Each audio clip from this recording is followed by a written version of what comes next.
де көп аналардың айтуымен, массажистердің айтуымен осындай тик-так деген жақпа майды қолдансаңыздар болады. Қазіргі таңда бұл балаларға арналған жақпа май ешқандай да аллергиялық реакция берген емес.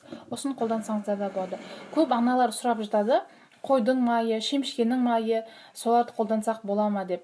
Қойдың майы балдардың ауырлық қылады, ол балдардың порларын, тесіктер деп айтамыз, терінің тесіктердің клеткаларын жауып тастайды.